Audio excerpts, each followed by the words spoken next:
there's a new image showing Quaritch holding Varang's hand with an interesting description which I'd like to discuss in this video.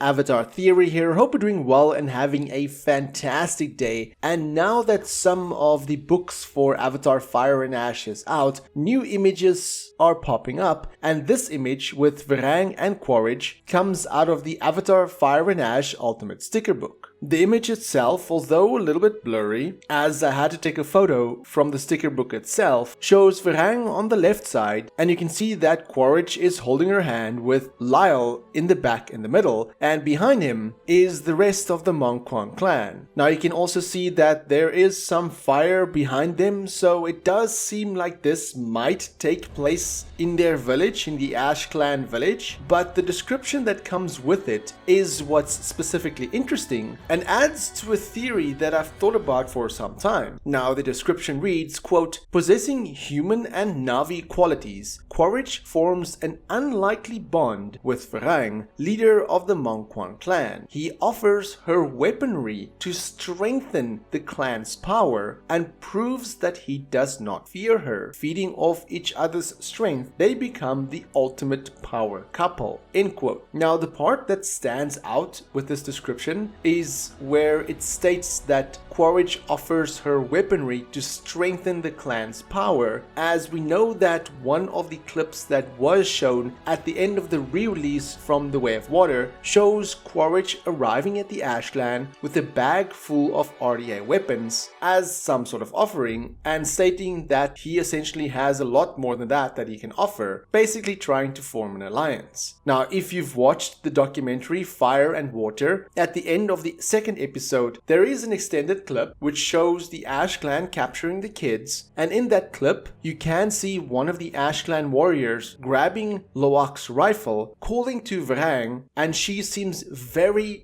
fascinated by the rifle, almost like it's some sort of mystical weapon, and Quaritch obviously sees her fascination about it and hence why he offers her RDA weapons. But also I think the reason she's so fascinated by the weapons and why it states that he offers her weaponry to strengthen the clan's power is due to the fact that I think the first encounter that Jake, Neytiri and the Wind Traders are going to have with the Ash clan, that they're going to suffer significant losses, because from that aerial battle that we saw in the trailers, it looks like the Ash clan only uses bows and arrows, whereas of course Jake uses a rifle. And I theorize, but again this is just a theory, so I might be wrong on this, but I think that in that aerial battle, which will likely take place earlier in the movie, that Varang will see the impact the RDA weapons has on her warriors. So essentially she attacks the Wind Traders, probably for resources and other stuff, and then in that attack she obviously didn't expect Jake or the RDA weapons, the rifles, and then realizes what big of an impact it has, essentially losing that battle despite doing a lot of damage to the Wind Traders and of course seriously wounding Neytiri. But I do think that the Ash clan in their first encounter loses that battle, and as such Varang realizes that these weapons have immense power, thus she is so fascinated by it when she sees it, and that is why she basically agrees to form an alliance with Quaritch so that her clan can also use these weapons. Now the description also says that they become the ultimate power couple, so it'll be interesting to see how their relationship changes and forms throughout the movie, because we know based on them being in future movies that it is very unlikely Quaritch or Varang will die in Avatar Fire and Ash, and it'll definitely be interesting if they form some sort of relationship like the opposite side to Jake and Neytiri, like a darker version of them, and then if say they had to have kids, and in future movies, say Avatar 4 and 5, their kids face off against the Sully children, because we know in Avatar 4 there will be a time jump, but of course there's nothing of this confirmed at all, as I'm just having fun with this theory. But what do you think will happen with their relationship, and how do you think it'll grow throughout the movie? Let me know in the comments below, and for more Avatar content, have a look at the rest of my channel. Until next time, have a fantastic day and stay safe.